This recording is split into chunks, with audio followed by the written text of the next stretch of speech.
Welcome back, ladies and gentlemen. I told you at the beginning, my guest is Professor Elvis NGOLLE NGOLLE. Besides the many caps he has worn in the past, especially in government, he is a political scientist, coordinator of the CPDM Party Academy, leader of the CPDM Central Committee Permanent Delegation to Kupe Maniguba Division, and an esteemed member of the elite of the Southwest region. Professor NGOLLE NGOLLE, you're welcome to the program. Thank you for having me. It's always a great pleasure to be back, especially on your maiden edition. And I should seize this opportunity to thank you for your appointment to the very prestigious post of Chief Presidential Affairs Correspondent. I know you merit it, and I'm sure you'll be equal to the task.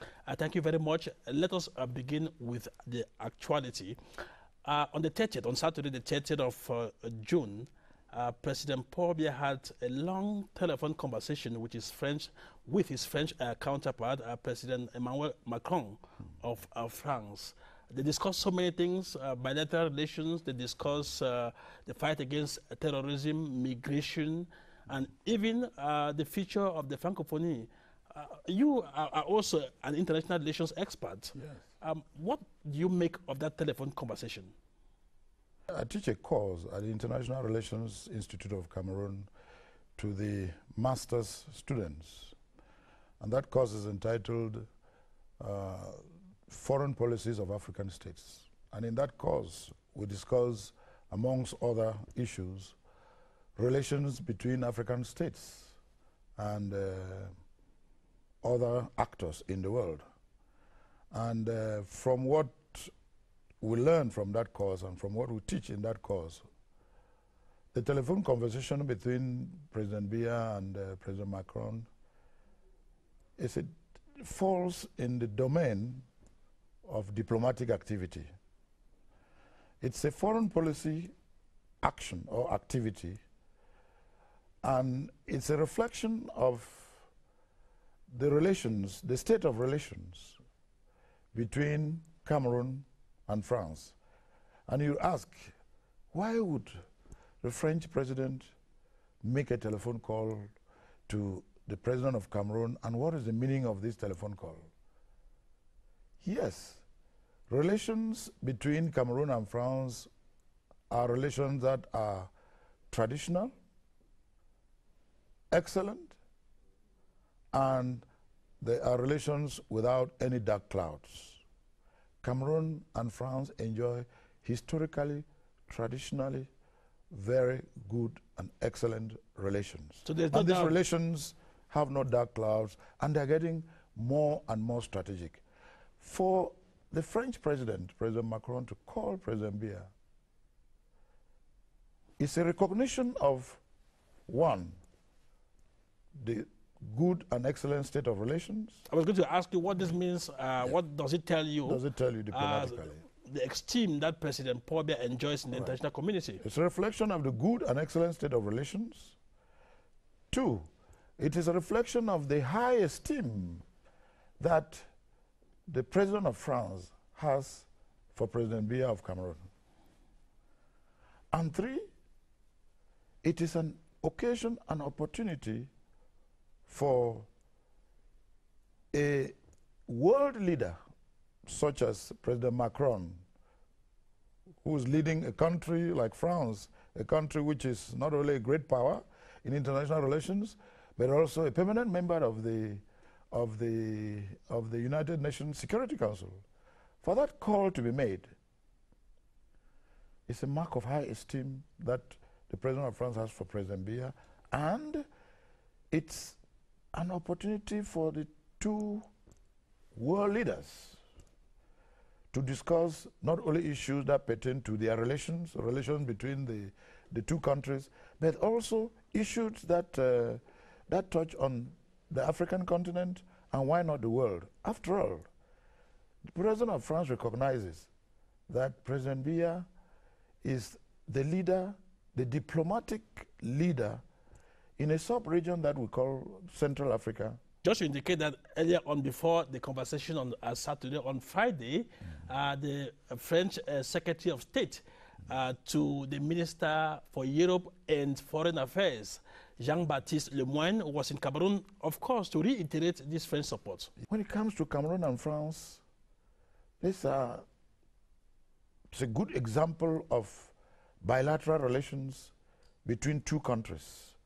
President BIYA, not only in his high esteem, but is imbued with that sense of wisdom, that sense of visionary leadership that can contribute to the work and the leadership of President Macron. One of the issues that they discussed, and of course they also condemned the attack on the Group of Five, the headquarters, the military command post of the Group of Five in the Sahelian region, the jihadists that they are fighting against, especially the Operation Bakan, which is led by France. So they discussed that issue. Has it to do with what President Paul Biya did? He adumbrated a theory in the fight against terrorism on the 8th of January 2015, when he was receiving New Year wishes from members of the diplomatic community, and he said that terrorism is a global menace, and a global menace that requires a global response. President Macron, in his telephone call and in other interactions he has had with President BIYA, recognizes and is conscious of the fact that President BIYA, being an asset in the way international relations are conducted and exist in Africa, and in general, and in the Central African sub-region. Okay, let us take a little pause and we'll join you back very soon.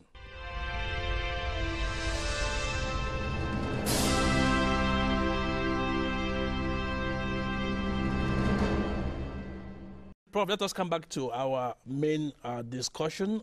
Based on information in your possession, what is the situation on the ground now in the Northwest and Southwest regions? In the Northwest and the Southwest regions, the situation in socio-political terms is very concerning, because it is characterized by tension. Tension is characterized by fear, intimidation, kidnappings, destructions, killings, displacement of persons, and the authorities, the powers that be in the two regions, and the security authorities, meaning administrative and security authorities, are doing their best to ensure that the state provides the regalian protections, the regalian assurance and security, and political, civil society leaders, traditional leaders, community leaders, religious or spiritual leaders, elite associations. They're all doing their best to make sure that even the forces of law and order, even the forces of law, security forces of law, they're doing their best to make sure that the situation does not deteriorate, and that rather the situation should come back to normal, whereby there will be social cohesion, social peace, as we've known it, so that we can better solve problems, begin to live their normal lives. Begin to live our normal lives and solve problems without engaging in tension, without creating a psychosis, and without putting the population under stress, whereby innocent men, women, children, old men and women will be forced or are forced to displace themselves, or are placed under such deprivation.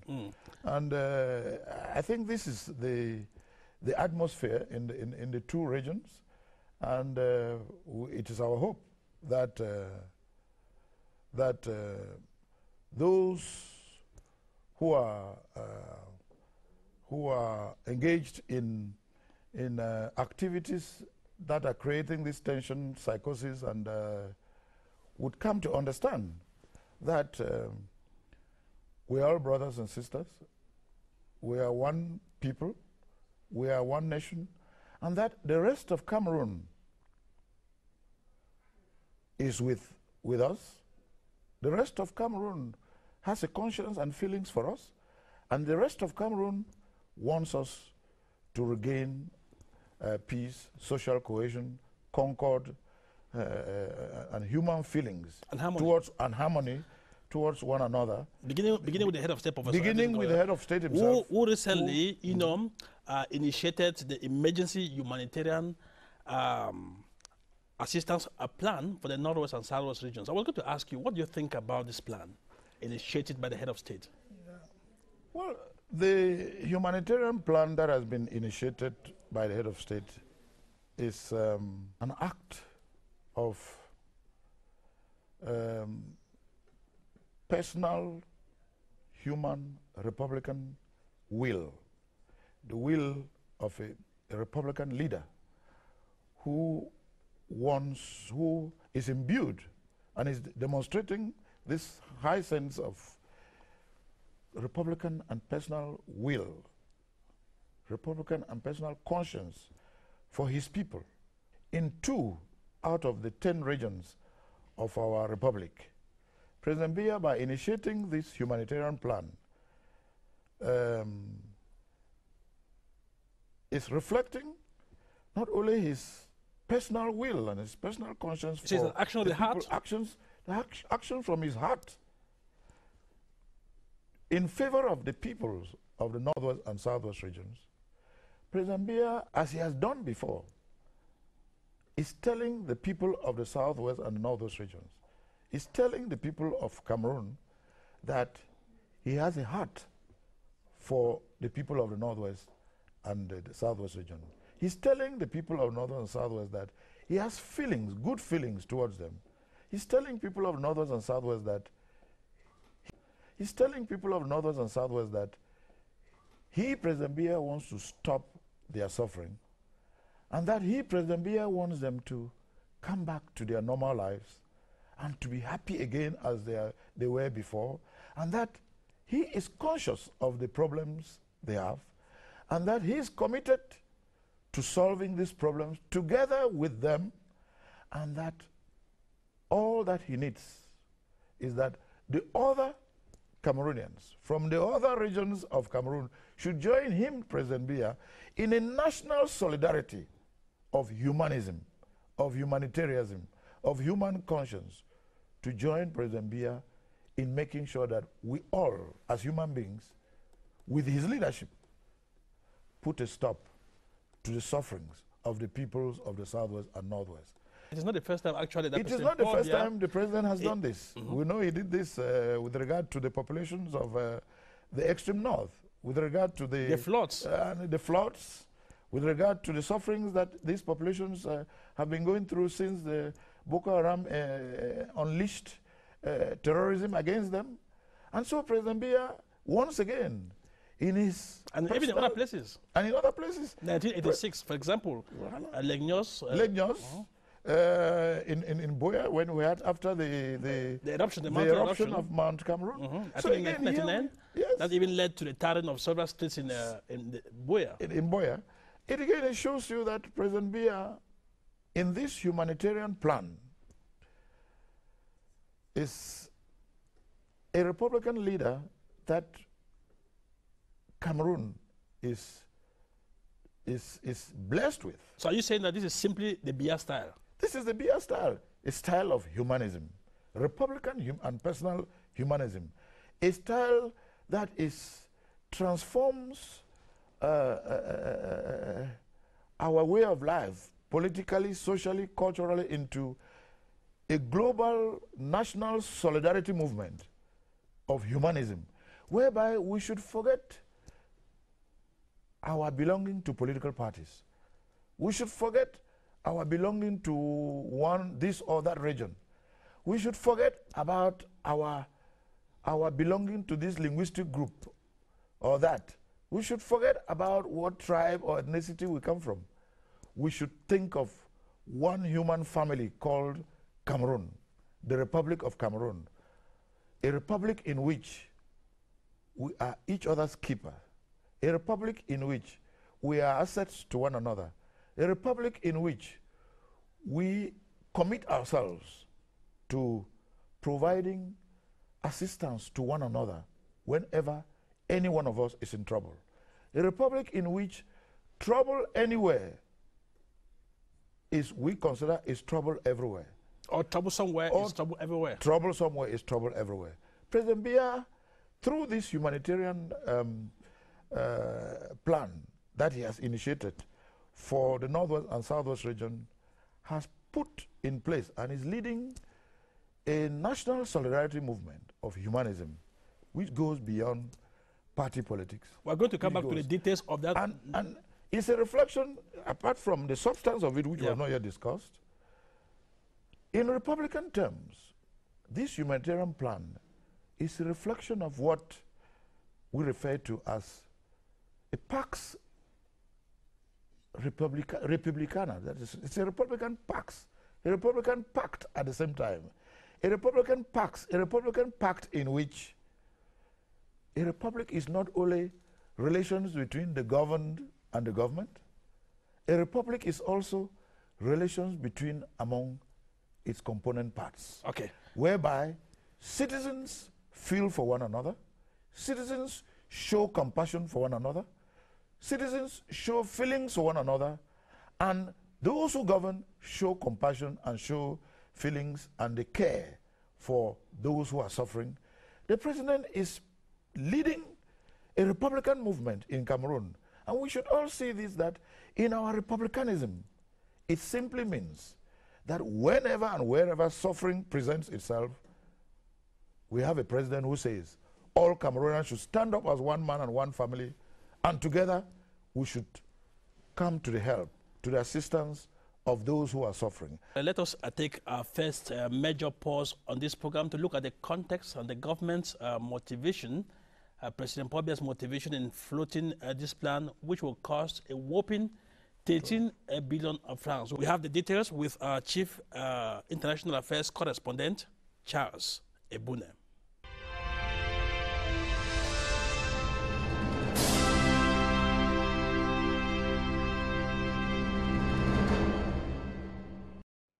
And when I was hungry, you gave me something to eat. When I was thirsty, you gave me something to drink.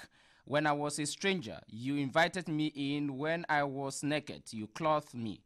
When I was sick, you comforted me. And when I was in prison, you visited me. Matthew chapter 25, the verses 35 and 36. That biblical allusion builds the Christian background and the spiritual solidarity beyond party lines of government's establishment of an emergency humanitarian assistance plan for the northwest and southwest regions of Cameroon. These terrorist activities have created a serious humanitarian crisis in the northwest and southwest regions that requires substantial resources to redress the situation. The government is faced with the challenge of an increasing humanitarian crisis resulting from acts of terrorism which have forced many people to leave their homes in the northwest and southwest regions. The presidential emergency plan, designed to rebuild hope to those whose property has been destroyed and lives shattered, will cost some 13 billion CFA francs. The emergency humanitarian assistance plan put in place by the President of the Republic, His Excellency Paul Biya, concerns internally displaced persons estimated at 74,966 persons, with 66,412 in the southwest region and 8,554 in the northwest region. These numbers add to numbers of victims in the host communities. The identified needs include protection of the people, food security, health, education, housing, and psychosocial assistance. To span for 18 months, the money collected will be used to reconstruct the lives of plus 50,000 people internally and externally displaced because of the almost 2 years of political upheavals in the Northwest and Southwest regions, started by a trade unionism strike action, today a separatist movement to carve out a new state from the existing Cameroon, according to the government. Since the beginning of these terrorist attacks, government has taken numerous measures within the framework of national unity and solidarity. Since then, the government has supported families, hosting internally displaced persons in villages and cities. The administrative authorities have provided bedding, toiletries, and foodstuffs. This humanitarian action included students who were received in various schools in the Littoral, West, and Center regions. The students were able to complete the school year and write their examinations. The mobilization of funds will be the task of Cameroonians and then assisted by their international partners. This explains the presence of some Western diplomats like the U.S. ambassador to Cameroon, the Canadian High Commissioner, and the European Union Chief Representative in Cameroon, beside the Prime Minister on the day the emergency plan was announced. The following areas are identified as priorities: housing, food and basic needs, healthcare, education, protection and reconstruction of individual documents.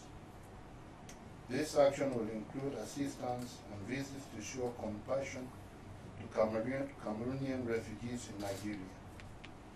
Emphasis will be laid on the rehabilitation of destroyed, abandoned, or closed health facilities.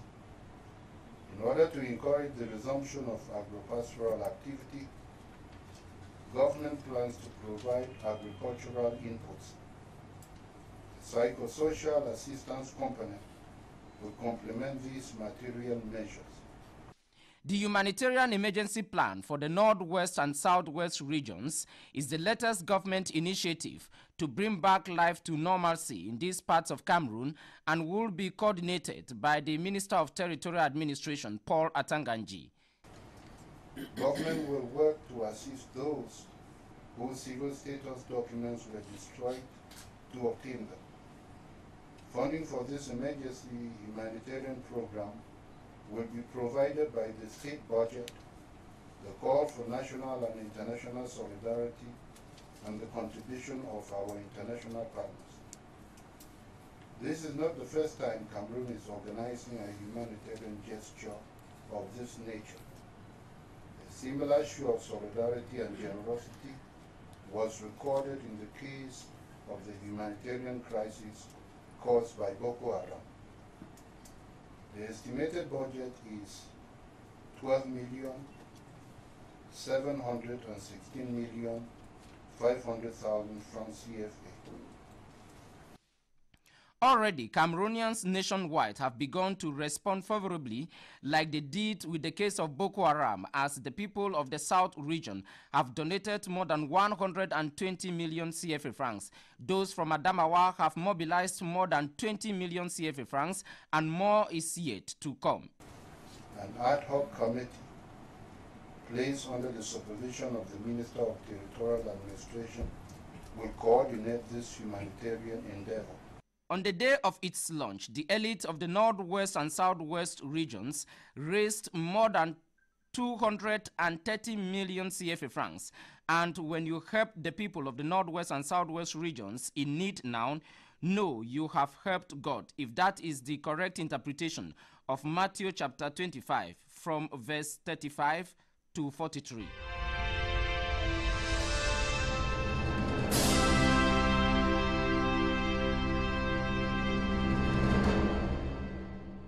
Welcome back. If you are just joining us, you are on Inside the Presidency, the most authoritative media platform on presidential actions and prescriptions. And our guest is Professor Prof NGOLLE NGOLLE. Now, Prof, I come back to you. When this fund, the National Solidarity Fund, after the plan was launched, you know, the collection donations also launched, How will you describe the attitude of the population that have been coming out to contribute, to make donations in favor of their brothers and sisters of the Northwest and Southwest regions? Yeah, you know, beyond the Republican significance of the plan, the humanitarian plan, beyond that, when you look at the plan, the humanitarian plan, in substance, I don't know of anyone in the Northwest and Southwest who, in his true human conscience, would be against it, because it is a blueprint of, as I say, human conscience. In substance, the plan, as you've just said, so how has a budget of 13 billion. Yes, how will it be deployed billion. on the ground? On the ground, if you look at the substance of the plan, it has priority areas. And these priority areas are all human. Protection and assistance to displaced populations, rehabilitation of destroyed property, be they schools, health facilities, housing, provision of health care and educational equipment, and provision of agricultural inputs in order to bring back agricultural and economic life. I don't know of anyone who is against it in the Northwest and Southwest, unless that person doesn't want to be human. From what I know in the Northwest and Southwest, I think that many people, even those who are not displaced, are in favor of this plan. Even though some people think that it's too early. Yeah, that's a different question. Some people are looking at the timing, but look at the What is your take? My take, as far as the timing is concerned, is that the time is always good and propitious when you have something good to offer to another human being. Like now? Like now. The time is always good whenever you have something good to offer to another human being. This is what the history of international relations shows us, that even in the heat of World War I, World War II, humanitarian organizations, churches, the Red Cross and others, continued their humanitarian activities and actions. Because as long as you have human beings who are suffering, there is no human being who will sit and not want to express and be moved by his human conscience to come towards another human being to give that human being a child, a woman, a blanket. Our young people are full of energy. Our young people have a right to a better future. They don't deserve to be in the bush. They don't deserve to carry guns. Our young people are young men and women who, all of us have a duty as citizens, as human beings, to ensure that we push them to a better future, a future where they can be engineers, doctors, lawyers, journalists, teachers, doctors, and so forth and so on, in order to work for their country, the country of their forefathers, the country of their fathers and mothers, in other words, their fatherland. You are saying that the timing is right and propitious. Now, let me because find out from it is good for them as human beings. The people we're taking care of are mostly the displaced persons, of course, the refugees. Yes. Now, if you look at the figure for displaced persons, the quasi-totality of the over 74,000 are in the Southwest region, whereas just a little over 8,000 are in the Northwest region. How will you explain this disparity in terms of the figures for the displaced persons, Professor NGOLLE NGOLLE? Well, the disparity has to do with the fact that first, when this whole conflict, this crisis started, the crisis was driven by manipulation by the authors of this crisis, and it had different interpretations in different areas. And in the Southwest region, the interpretation that was given was not only false, but what it produced, because it was false, was that different populations took it as if it was genuine truth, true, and as if it was doable, And they reacted, the population reacted without giving themselves time to listen to what the assurances that the state was giving to them. Because the state reacted through the actions of government by ensuring that the administrative and security officials put in place mechanisms to assure the population. But the population's interpretation was so false that their reactions were that they were quickly moved and driven by fear because there was generalized psychosis. And even some people think that you, the members of the elite of the Southwest region, have not been doing enough. Talking to your people, visiting your people. Yes, I think that, we have gone to the field on several occasions in the Southwest, and I think those from the Northwest have also gone to the field. Maybe your visits are not many enough. It is. You do only what you can do, and I think that, and we continue doing so. But I think that what is important here is that the populations of the Southwest, in particular, are now understanding the true face of this crisis. They understand now, and they're understanding more and more after having reacted on the basis of falsehoods. They understand now. They have a true picture of things. They have a true. They are beginning to get a true picture of things. They are understanding now that this whole crisis was mounted through falsehoods and through sort of treacherous attempt to mislead and misguide a very quiet, peaceful population. And I think they are beginning to understand that, in fact, the best guarantee for their peace, the best guarantee for their harmony, the best guarantee for their future lies with the Cameroon nation, which is united and indivisible. And the administrative and security forces that are there to provide that assurance. They are there to protect them. They are there to ensure that they get back their lives come back to normalcy.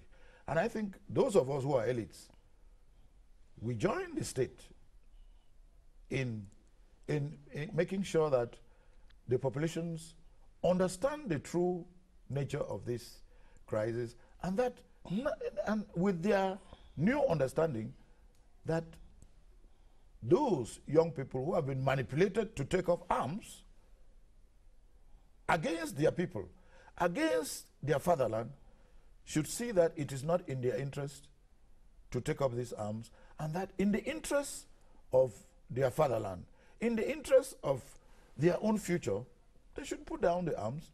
And by putting down those arms, they will give the opportunity for dialogue to take place and for solutions to be found. Dialogue is ongoing.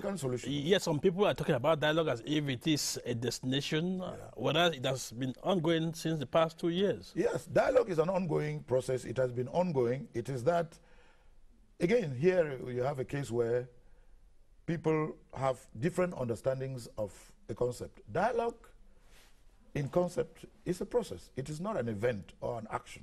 Not a destination. Not a destination, as you say. Dialogue is something that is prepared, it is planned, and it has an organization, and it has issues, it has participants, and we have had that in the past. And we have had that in the past, and it has worked.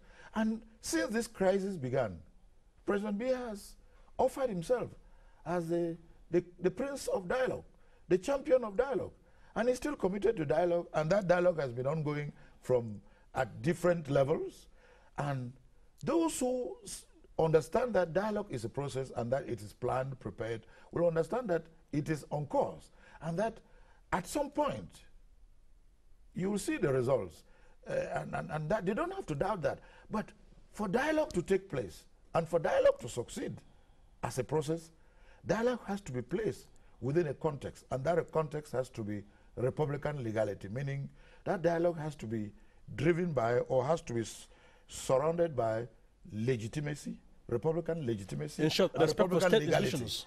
And that once you place dialogue within that sort of Republican legality and legitimacy, dialogue works and it produces good results. But dialogue does not work when you are threatening everyone with guns, when you are intimidating everyone, when you do not want to appreciate someone else, when you want to destroy someone else, or when you want to block normal life from taking place. So I believe that the dialogue that is going on will produce fruits only to the extent to which all of us understand that dialogue works only when we understand that first it is a process, and that secondly we are the ones who have to help dialogue succeed by making sure that we do not introduce guns. Guns don't dialogue. And that those who have taken up guns should understand that taking up guns is an act against not only your own people, yourself, but it's an act against your people and your nation. It's an act against your fatherland, because you are making it difficult for the brains that God gave you. You are making it difficult for the good conscience, the human and moral power that God gave you to do work. I strongly believe that the young people who have taken up arms, a good number of them are good young men and young women. They are young men and young women who are full of energy, yes, but they are young men and women who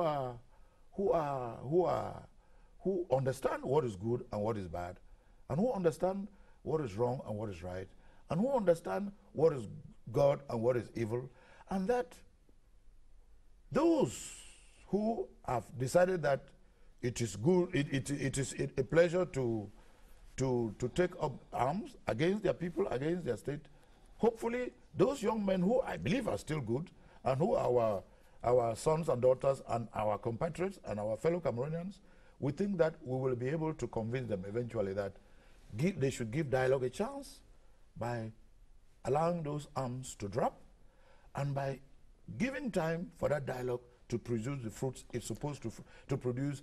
And guess what? It is the best gift you can give to your father and mother when you allow dialogue to take place. Okay. And believe you me, President BIYA is the champion of this movement of human dialogue. Movement whereby President BIYA wants the young men and women of Cameroon, the young boys and girls, to have the best of Cameroon. I was happy to hear from the French Secretary of State the other day when he went to BIYA that even the French government wants to join President BIYA in giving the best opportunities to our young people, our young men and women, to have the best that Cameroon can give to them. And the best we can do, what we can do to make this happen, is not to take up guns, is not to take up arms, not to intimidate each other or not to intimidate others. It is to drop our guns and allow the world and the other Cameroonians to come to join us and to make things happen for our own good, because we deserve good. We don't deserve evil. Our nation is not a nation of evil. Our nation is a nation of good young men, good young people. Our nation is a nation of good people, good citizens. And believe you me, even the world of friends, the world of partners, supports President BIYA in making sure that President BIYA gets our young people to have the best that their country can offer for them. And we should not compromise it, or we should not destroy this our chances of getting the best by taking up guns. Guns have no brains. Okay, thank you very much, Prof. Since the crisis started, we're going to take another pause, the second and last pause in the course of this discussion with you. Since the crisis started 2 years ago, President Paul Biya has taken a panoply of other measures to bring normalcy to the Northwest and Southwest regions. Let us review those measures taken by President Paul Biya with our Parliamentary Affairs correspondent, Esther KMER.